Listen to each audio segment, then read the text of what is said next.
Alan and I can help you. We should start our own like hotline. Like have your wife call this hotline. My husband says this makes sense. You're like, well, yeah, it makes sense. I mean, it goes up in value and you can use it. It's a great investment. It's the one thing we know the supply is only going to get smaller and smaller of. These things eventually are going to die an irreparable, mechanical death. So, Mm-hmm. stock up now while you can. I'm Ryan Gresham, and this is Gun Talk Nation.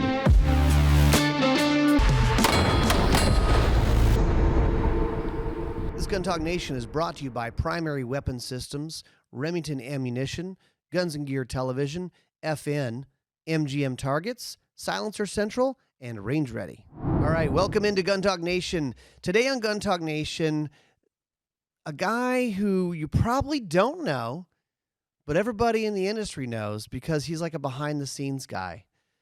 Allen Forkner, and he's now with Gunbroker. Welcome in, man. Hey, Ryan, you're outing me, man. I was quietly hiding in the shadows and doing my thing, and That's right. you're outing me now. We'll see how this goes. A mover and a shaker, a buyer of drinks. That's All the debt collectors are going to find me now. So, so it's funny to me because I don't know if people listening to this or watching this think about kind of this world, but like a lot of people in our industry, they call it the industry. I'm like, well, there's other industries. Like, oh, the industry. Like, you mean the gun industry, versus like the toy industry. I mean, they probably say, well, in the industry. But there's obviously lots of people who don't make guns and they don't have YouTube channels. But Alan, I mean, for the longest time, we've known each other because you did PR for a bunch of different brands. Talk about that. yeah, I've spent 13 years trying to explain it to my father-in-law, and he still doesn't understand it. So, we'll see if I can do a better job here. Yeah, for the last, 12, 13 years, I've been with a marketing communications agency called Swanson Russell. We do everything. I'm still saying we.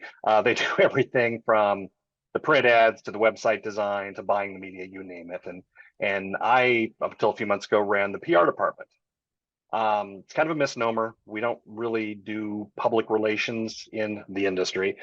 We do a lot of media relations, though. So the way I've always tried to explain it is in one of two ways, the elevator version. We're media concierge.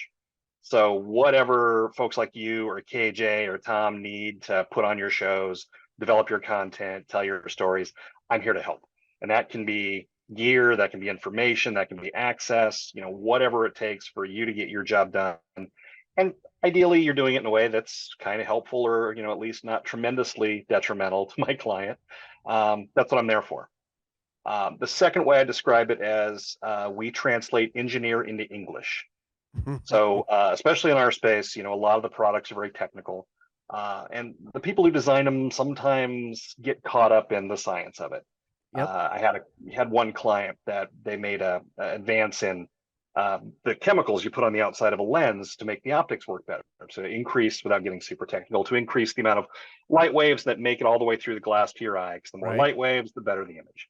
And they had made an improvement of a certain, like it was 0.3%. And they were popping champagne corks. The engineers were going crazy. None of us understood what the heck, 0.3%, that's nothing. But in their world, that was a massive step forward. So we kind of had to work back and forth with them until we eventually got it worked out that equated to about 15 extra minutes of light at the end of the day that you can actually still see game animals. There you go. Like, why does the person who's a hunter or a shooter care? Yep. Well, 15 more minutes of light, be able to see. Yeah, that's when the big ones are walking around. Yeah, now we understood the party and the celebration. So yeah, that's really what I did a lot in my former life, was just take my clients' products and services and connect them with the Ryan Greshams of the world, the editors, the writers, the content producers, and help them tell our clients' stories. And we are going to get into Gunbroker and some of the stuff you're doing over there. But I will say, I've always said that being a PR guy is one of the better jobs in the gun industry. I mean, it's a fun job. Don't tell anybody, but if you have the gift for gab, and or if you got sat down a lot in junior high and high school about talking too much in class, and every time they moved you to a different seat, you just made friends with that person, maybe PR is right for you. Yeah, guilty as charged. I started out as a traditional print journalist, working for the daily newspaper. Was the token gun guy in the office who could explain why a 38 revolver and a 380 auto were not the same gun. Right. And then you start on the chalkboard and drawing and you just watch the eyes glaze over. So you kind of had a feeling it wasn't the right spot, but um, it's not a bad job. There are a couple of myths I would dispel. The one is that, oh man, you're at the range, you must shoot all the time. Nay, nay. We're on the range a lot, but we're loading magazines for everybody else and changing targets and cleaning guns. Yes.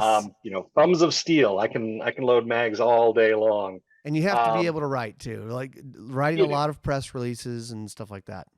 Press releases, talking points, speeches, white papers, getting outside of the firearms industry, bylined articles.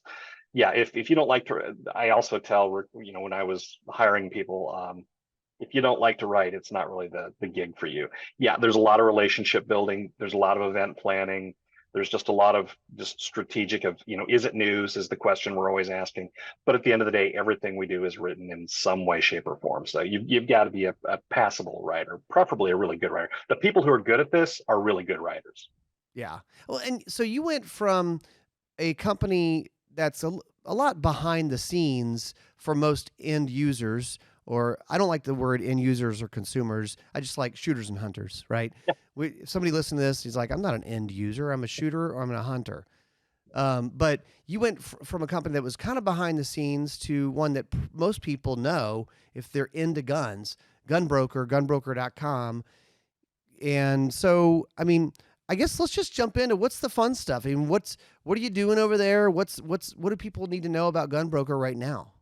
Sure. Well, a little funny story on the behind the scenes things. I got the job at Swanson Russell through a friend in the competitive shooting world who happens to be an executive chef at a local fast food chain that was represented by Swanson Russell. They were doing a focus group, so Chris asked if I'd like to sit in on it, and I walked in the back door. And I moved to Lincoln in the late '90s for college, never really left. This office is literally 2 blocks from the newspaper office I spent 8 years at, Mm-hmm. 3 blocks away from the college I attended. And so I walk in their door. It was after hours evening, and there's the typical client wall with all the logos, and I'm seeing Leupold, Hodgdon, Weatherby, uh, Hoppies, Brownells, Gunbroker at the time, and I'm like, wait, Mm-hmm. hold, time out. You guys do this here in Nebraska? Right. Yes, needless to say, I passed out business cards. I tried to impress them took 3 years later, but yeah, so definitely behind the scenes work. But no, so moving over to Gunbroker's been a little different. I've always said I would not probably change agencies because I had a really great agency to work for, but brand side was always what, again, there's an insider term. Going to work for a brand or manufacturer had certain appeal to it. One of the things you always struggle with as an agency guy is you're 3 or 4 steps removed. The decisions are made and then passed along to you. Where the opportunity to kind of help make those decisions and guide things was really appealing. And we've got a lot going on at gunbroker.com. It's an exciting place for a lot of reasons. I mean, if you're a gun geek, just shopping, in the wish list alone is insane. One I thing I never probably, yeah, Alan, we probably should have started this entire thing with hold on to your wallets. We're about to start talking about Gunbroker, because Gunbroker to me is like, I mean, the problem with it is when I don't go on Gunbroker that much on purpose. Mhm. But when I go into a local store, a gun store, it's always super fun. It's always interesting to see not only the new stuff, but the used stuff. And there's even new stuff where there's like brands I'm going, what is this? Because we all know Smith & Wesson and Ruger and Springfield Armory and Sig Sauer, but there are a bunch of other brands that just don't get as much exposure. And then your local dealer may be like, oh yeah, this is actually a really cool Turkish shotgun that has a really neat look to it, and it's pretty affordable. And you can just nerd out about this stuff. Even in one small store, Gunbroker, Is it fair to say literally has like every gun ever for sale Yeah. there? Well, that's the beautiful thing is since we don't buy or sell anything. We're not selling you the product. We're a broker. We're making the connections for you, Mm-hmm. which means we don't deal with supply chain issues. We don't deal with inventory issues. We don't deal with shortages.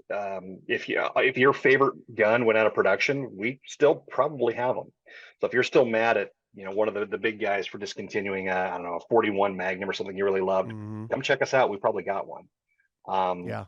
and the biggest thing I've learned in the time I've been there is it's a bit of a misnomer because Gunbroker, certainly is still kind of our core, but the archery products, we've got a ton of that. There's fishing products on there. I mean, it's really kind of anything you need for outdoors. So it's exciting place to work. But as far as shopping goes, we also offer something that a lot of some of the other places, from an editorial standpoint, media standpoint, don't is, we can put you on those new guns first and foremost. So if you've seen something come out of SHOT Show or NRA Show and you're like, man, I want one of those, the odds are come over to us and we've probably got the first ones available. It may not be at your local shop down the way, but we can help you out. It's probably in stock. Well, I know that you've been obviously now it's like your work to go on Gunbroker all the time and look around. So we're gonna take a quick break. When we get back from the break, I want to talk about weird stuff on Gunbroker, stuff that you've been seeing lately. Primary Weapon Systems. They make a lot of different high-end products known for very nice ARs. They also are making suppressors, and their newest line is the BDE series, Bravo Delta Echo. And they have 22s, they have 7.62, 5.56, 9mm. They're all 3D printed and lets you have a very cool design on it, but also that kind of helps to dissipate the heat and break up the mirage. So go over to primaryweapons.com to learn more. HI-VIZ Shooting Systems, HI-VIZsights.com. They have sights for pistols, they have sights for lever actions, for shotguns, and you can upgrade your sight picture. Obviously, having a good, strong sight picture that's easy to pick up in lots of different types of light is going to help you be more accurate, faster, and just have more success, whether it's in the field or on the range. Even like turkey sights or shotgun set sights for turkey and deer. Yes, you should probably start thinking about that. It's getting close to hunting season. Just go over to HI-VIZsights.com and look at all the options. FN. You know FN. They make guns for military and law enforcement all around the world. They also make some very nice pistols, rifles, and other things. The one that is really hot right now is the FN Reflex. It is a small 9mm pistol made for everyday carry, perfect for deep concealment, and it has an internal hammer. And what that hammer is going to do for you, one of the things, it is very safe. It also makes a very smooth trigger. It's a refined fire control in a carry pistol. And that was the thing that I picked it up and went, geez, this trigger is great. I've been carrying it. I shoot it well. I really like it. I also like the sights, and it holds a lot of ammo. 15 and 11 round magazines. So when you carry those two, you've got 26 plus 1 in the gun. That's a lot of 9mm to take care of any problem you have to deal with. And it's a thin profile, won't print under the coat or a garment. So you can learn more over at fnamerica.com. Hey, there's a new season of Guns and Gear. It's on the Outdoor Channel right now, and you can also find it online. Go to the Outdoor Channel Wednesdays, 6 p.m., 10 p.m. Eastern, and then also at other times. So if you have the Outdoor Channel, you're good. Or you can go online and find it at guntalk.com or on the Gun Talk YouTube channel. Season 15 of Guns and Gear. Remington Ammunition, core-locked, tipped. You know core-locked. They've been making core-locked for decades, and it's probably killed millions of deer. Now they have a tipped bullet. And what is the tipped going to do for you? It gives a little bit better terminal performance. So it makes it more streamlined, longer shots. It's also going to help it open up when you shoot in a game. I shot a mule deer with this, and the mule deer went down. It just did its job with a 6.5 Creedmoor. It's great. They've got it for a lot of different calibers, 300 Win Mag, 30-06, 280. Love that. 270. I mentioned the 6.5, 308, 243. So a bunch of different options out there. Go look it up at Remington.com. Okay, so Alan, I go on to Gunbroker. I hit buy. So now I'm a shopper. And the first thing, I'm just going to go through this. Just like first 10 things I see here. Okay, Ruger American 6.5 Creedmoor and a Go Wild camo. Okay, interesting. Winchester Model 70 and 458 Win Mag. Oh, God. A custom Glock, gloss black and gold. I mean, you just start going down the list and you're like, okay. A Charter Arms undercover standard revolver. This looks like it's hammerless. That's a good pocket gun. I mean, you see weird stuff all the time. And like you said, it's not only guns, but certainly guns is in the name. Yeah, I mean, certainly a big part of it. What type of stuff that pops up that you're like, wow, okay. So, every day we kind of take a look at some of the bigger mover and shakers from the previous day. A couple of reasons. One, we're always protecting for fraud, so I want to make sure that some of the biggest auctions are going well and legit. Also, since I oversee the editorial stuff, I'm always looking for cool stories too. Mm-hmm. So the other morning, I've opened up our little daily report and saw a lot of the usual suspects. We see a lot of Barrett MRADs are in there a lot. We see a lot of the semi-auto saws from FN. Those are pretty frequent flyers. There's always some rare or custom or holy grail, as they always call it, 1911 on there. This day was a little weird. For I want to say about $7,000, you could get into a World War II M2 flamethrower with the M71 service kit. So Yes. honestly, for that price, how could you pass it up? Oh man. Now, dumb question. That's a ship direct to your house, isn't it? Or do you have to do a 4473? Boy, you're gonna have to find someone who stayed at a Holiday Inn Express. I'm not. I believe so, but I'm not gonna stick my neck out of the line and make a claim. Look, neither of us are attorneys. Do not take our legal advice. Absolutely. Okay. So you talked about the price, and if you get these daily reports on data, what's like a price point that gets your attention? I mean, people buying guns for $2,000, $3,000, maybe $4,000. Maybe there's a lot of those each day. But at what price point do you guys go, wait a minute, what was that? I'll tell you a couple. We for our own podcast was doing an episode on movie guns, and you can't talk movie guns in this day and age without, of course, talking something about John Wick. Yep. So I was just curious, and there was apparently Terran Tactical did a 1 of 30 run of the Sand Pit Vipers for the John Wick 4 movie, and serial number 1 had sold for 15,000. All right, Wow. that it's tied to a movie. It's got a pop culture provenance. It's a serialized. Those things. All right. Out of curiosity, what are the just standard? I guess there's really not a production Terran Tactical gun, but what's a regular Pit Viper going for? Okay, 10,000. So yeah, that's. Those numbers start to get your attention. We do see some, especially from our NFA side. I think people sometimes forget that we have a pretty robust Class 3 catalog with short-barreled shotguns, rifles, full autos, and suppressors. Those, jump out a lot. We often see some, post or pre-86 M16 packages go through. Occasionally, someone sells an Uzi to just make me weep and stare at my empty wallet. Yeah, I mean, like an M16, that's going to be somewhere in the ballpark of like 30 grand, right? Depend. A lot of it depends on condition, but yeah, I want to say I've seen them in the 16 to 30 range. Some of the smaller, less sought after, the Max, some of the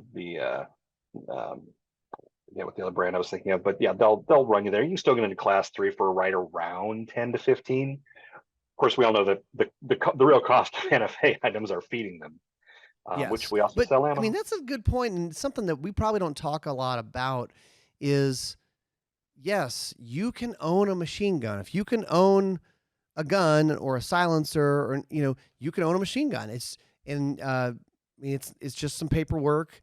It's the same $200 tax stamp. They're more expensive, but I mean, so is a boat, so is a motorcycle, so is a lot of things. And the tricky part with machine guns is it fair to say, I look at it like waterfront property. They're not making any more of them. It has to be pre-86 for a civilian to own a machine gun. made before 1986 for it to be transferable to civilians. And so they're only going to go up in value. I mean, as far as I can tell, I'm not an expert on this. And some of them are cool. I just, the other day, I just found it here. Of our top 10 sellers of the day, 6 of them were machine guns. So we've got, a mini Uzi sold for 14, HKG3 sold for 14. The one that I would, a Browning 1919. Oh yeah, now we're talking 25,000. Cool. And I was apparently a little low because we do have a couple of Colt M16A1s, both a 14.5-inch and a 20-inch went for 33 and 37,000. So they're, like you said, the supply's out there. You just have to be willing to do it. You could have got into a Chilean Madsen LMG in 30-06 for 10,000. But full auto 30-06. Yeah, but you're probably not running off to Brownells to get parts to fix that guy. Good point. Yeah. You're also deciding that you're getting into gunsmithing at that point. Yes. The machine gun itself was $10,035. The mill and the 3-axis CNC machine was a little bit more. Right. Yes. Call Gene Haas about that one. I mean, but look, if you need help, if you're listening to this, if you need help making the case for why you should buy a machine gun, Alan and I can help you. We should start our own hotline. Have your wife call this hotline. My husband says this makes sense. You're like, well, yeah, it makes sense. I mean, it goes up in value and you can use it. It's a great investment. It's the one thing we know the supply is only going to get smaller and smaller of. These things eventually are going to die an irreparable, mechanical death. So, stock up now while you can. Absolutely. So Alan, let's take a quick break. When we come back, we're going to talk about other things you guys are doing, including your podcast. The new Ruger SFAR. This is bigger, stronger where it needs to be, but it's smaller and lighter compared to other .308 sized rifles. Yep, it's semi-auto. You think of it as like an AR-10, but it really is lighter and handier. So what are we talking about, lighter and handier?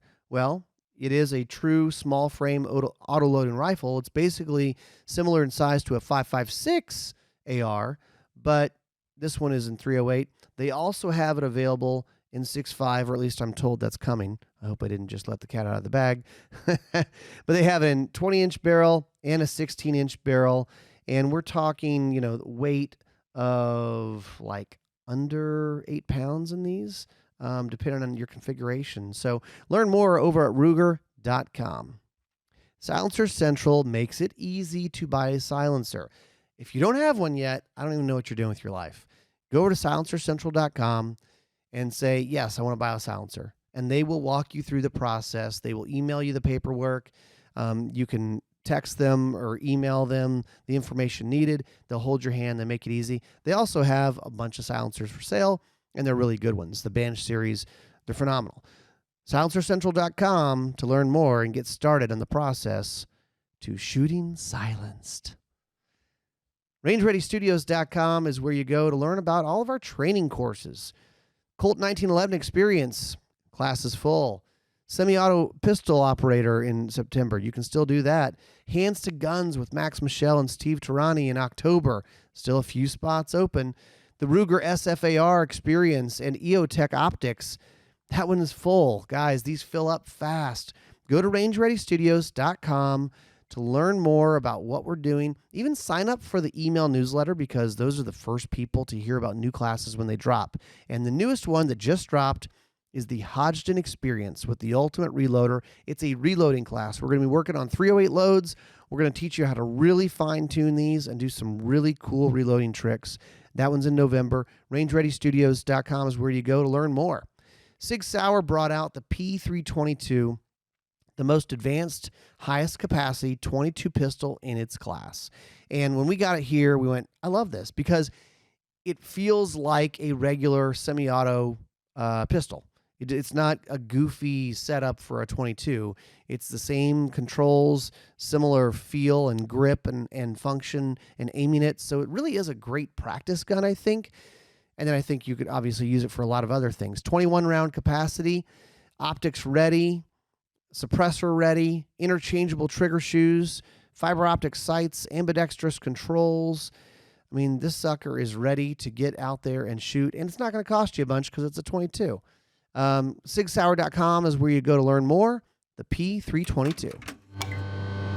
So, Allen, you guys have a new podcast, and I absolutely love the name because when you think about Gunbroker, it also sort of ties into social media. I mean, there's a bit of like you have these people bidding against each other, and then it becomes like the joke of like, I know what I got, right? Like, it's a very interesting exercise in economics of I know what it's worth. Well, the answer is something is worth whatever someone will pay for it. It's like saying 30 grand for a Thompson machine gun. Well, somebody may go, well, that's not worth that. Well, if somebody pays it and other people consistently pay it, it is worth it. Yeah. And also, if you decide that your Ruger American, because you had a custom paint job done, is $2,500, but no one buys it, it's not worth it. I mean, if it's a Barbieheimer, right now that could go for 2,500. The right finish. No, we actually have a great example with this guy. Relists this item regularly, and he has for years, and you'll figure out why in a minute. He does have the Smith & Wesson 1917 revolver from the first Indiana Jones movie, Raiders of the Lost Ark. Full provenance, know what it is, no real disputing it. And he always lists it for a mere buy it now price of $5 million. So, puts it out there. Yeah, it's just not there. It's for sale. If somebody wants to do it, you can do it. It's the old joke of the little girl who starts a lemonade stand and tries to charge $50,000 a cup. And they're like, no one's going to buy that. She goes, I only have to sell one. That's right. So he's only going to sell it one time, and he's good to go. So the name of the podcast is No Lowballers. No Lowballers. We got our partners over Go Wild are helping us do this. They're kind of the experts in building out podcasts, and they came to us with a list of names. And the first one they presented was No Lowballers. We're like, oh, that's really funny, but we can't do that. And the next two are like, all right, that sounds more like it. That's exactly what we'd expect. That's what we expect to hear. Let's go with the first one. So that's kind of been our attitude since day one. It's a lot of fun. We brought in Logan Medish from High Caliber History, former NRA museum guy, knows his stuff. We got a rotating cast of characters who come in from the Go Wild side to, kind of play the foils, ask the questions, guide the conversation.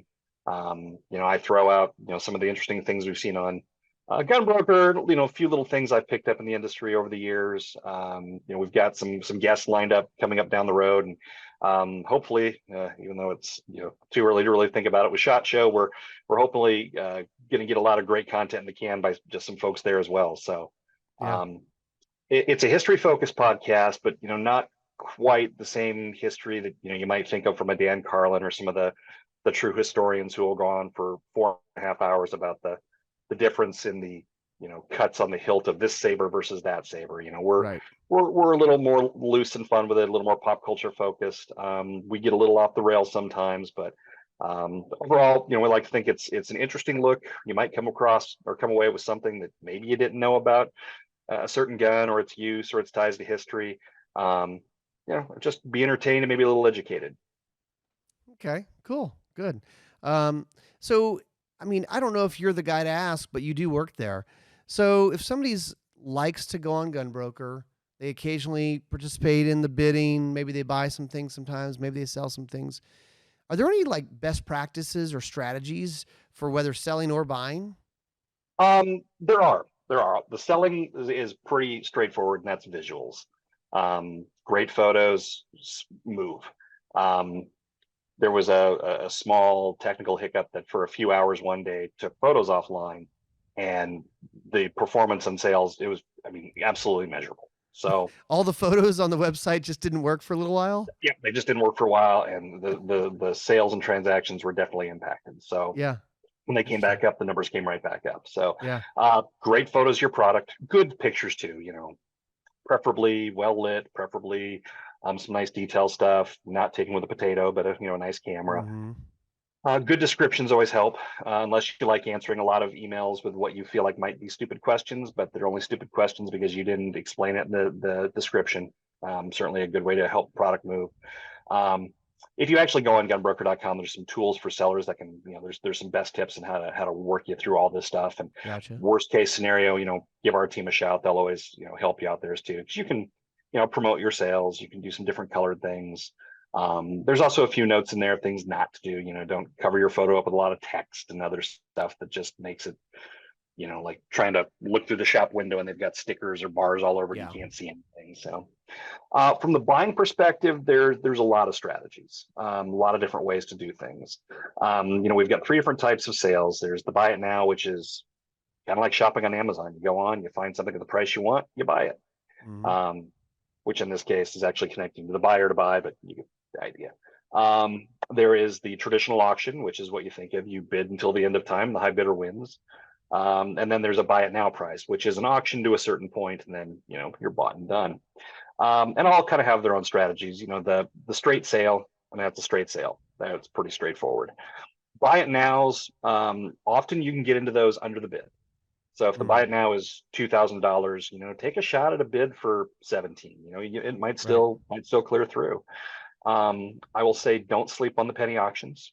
Those are auctions that start at a penny, and there can be some really killer values in there.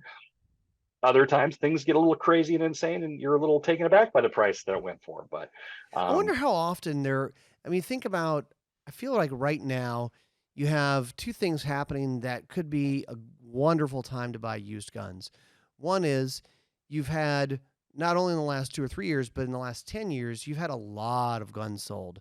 And there may be guns that have been sitting around unused because somebody bought it, not because they love the gun, because they thought, oh, I'll buy this. Maybe they're just because I feel like it is a run on guns. And they may be ready to like unload that and make some money. And they may not care that I paid $1,000 for it 5 years ago. Maybe they're like, I don't care. It's just sitting here collecting dust.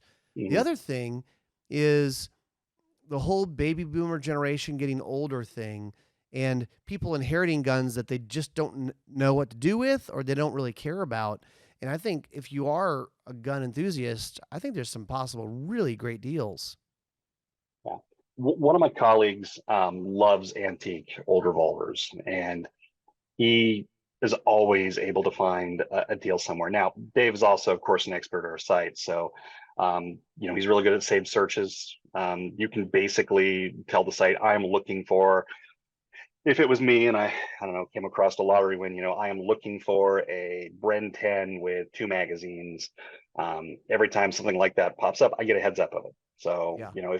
if it gets listed, especially at maybe a non-peak time, I might be the only one who sees it if I've got a search set up. So, highly advise doing that. If there's some specific stuff you're looking for, get searches set up. If you're just a browser, my father-in-law is the king of walking into a pawn shop and finding a gem. If that's the way you like to shop, then yeah, penny auctions are a great place. You'll kind of identify some retailers that tend to, maybe focus in product stuff that you like. So following them is always a good idea as well. But yeah, just don't be afraid to do a search, and sometimes just throwing a bid on something you think there's no way in heck it's going to stick. Sometimes it sticks. Yeah. I've never Another had the thing that, fortune of, yeah, I've never thrown $300 on a Model 29 44 Magnum and had it work, but one day, it's only got to happen one it's going to time. happen. Another thing that comes to mind is I'm kind of just scrolling around on the site is maybe being flexible with what the gun is chambered for. So maybe it's something that's fallen out of favor. You mentioned 41 Magnum. If you're like, maybe you can find a 41 Magnum that's a deal more so than a 44 Magnum or a 44 Special, and it's similar ballistics, can probably do similar things with whatever you have in mind. I mean, even, oh God, I'm going to say it, a 40 Smith & Wesson pistol. I mean, I was about to, so. Look, they Yeah, still right make now ammo for it, okay? there's a ton of value to be found in 40s. The wave of departments who've traded theirs in, it really hasn't subsided. It's starting to taper off, but we still see a ton of trade-in guns that really aren't shot that much and are usually pretty well maintained. Mm-hmm. folks who, going back to the great run on guns in the last couple of years, they might have bought a 40 because that's what was available. And Right. now they've been able to, they don't want a Glock 23 anymore. They finally bought a Glock 19. So now the 23, ends up on Gunbroker. Yeah, if you're okay with the 40, and I mean, let's be honest, there's nothing inherently wrong with the 40 Smith and Wesson. It's a perfectly, perfectly cromulent caliber, as Edna Krabappel on The Simpsons would say. It's a fine caliber, so there's great value to be had in those guns. There's Glock 23s and 27s. There's 229s and out there. There's, I mean, gosh, every major manufacturer seems to have a bunch of 40s that are on the Mhm. market and usually valued a little lower than the nines. Yeah. So very cool. Anything else that we need to make sure we let the people know what you guys are up to over there? We're just starting up the editorial wing, so that's going to be growing over the next few months. So really, if you're looking for information on a new product, you're looking for kind of the new stuff, but also learning maybe a little bit about some of the older legacy products. Again, that's our warehouse, our virtual warehouse is filled with everything. So Hmm. we'll certainly talk about the newest 320 variant from Sig Sauer, but if you want to learn about the 226 or the 229, or maybe even something lesser known like a 224, we're going to have content on that across all brands. We're certainly hoping to be out there along with folks like you on the opening wave of new products as well. And again, Hmm. we're going to do our darndest to connect you to a buyer as well, so you can not only read and learn about it, but if you decide that's the one you want, we'll help you through that step of the process as well. Very cool. Alan, thanks for being on with us. Hey Ryan, thanks for the call, man. Always happy to sit down and talk to you folks. Yeah, good to see you. And I'm sorry to do this to you. All these nice listeners, but I'm sure that you're going to be going on Gunbroker. You're going to be poking around. Even if you don't buy anything, it really is like walking into the world's largest gun store and going, "Oh, look at that. A Browning A5 and 16 gauge. Oh, I used to have one of those when I was a kid." Stuff like that, it takes you back, and anybody who's listening to this knows these guns are not just tools. They hold this place in our heart, these stories in our life and our family. And you can kind of revisit that. I mean, there may be the one that got away that they don't make anymore that you go, man, I shouldn't have sold that. And now you're like, you could just go over there and probably find one for sale. We have people come up to us at shows all the time and tell us those stories of how grandpa used to have this, or my mom sold that, or whatever, and they've gone back and gotten the similar model, or they've got one and it is either in disrepair, or if it's an autoloader, the magazines, of course, always the weak spot. Helped Mm-hmm. a friend of ours, Jay, the other day. His dad bought an older Marlin that came with no mags, so we got him hooked up with a few mags that way. It's funny you bring up the 16 gauge shotgun. We were talking about that on our podcast a couple of weeks ago, and if you're looking at Browning Auto 5 shotguns, the 16 draws a little bit of a premium over a 12. And I think I Interesting. might have even messaged you this. I told you straight up. I call that the Tom Gresham effect, because your dad's been the champion for the 16 for years. So that's He likes weird I credit him stuff. with that, Tom. He can't help it. He just likes weird stuff. And My we're the my home newest for weird obsession is stuff. sub gauges, but 20s and 28s. I think this is going to be the sub gauge season for me and my 13-year-old. Well, that's the cool thing. We're the home for the weird stuff. I mean, if you want to show up and buy a case of 9mm and a Glock 19, no arguments. Hell, I carry a Glock 19 almost every day, so it's a great choice. But if you want I don't know, case of 5.7 and a 5.7 conversion for an AR to go along with your Steyr AUG and your threaded barrel 45 Henry lever gun, then we're probably your place. You're weird. We're weirdos too. Let's be friends. Right on. All right, Alan, thanks a lot, man. This has been fun. All right, Ryan. Talk to you later. All right, that's it for us, guys. We will see you next time on Gun Talk Nation.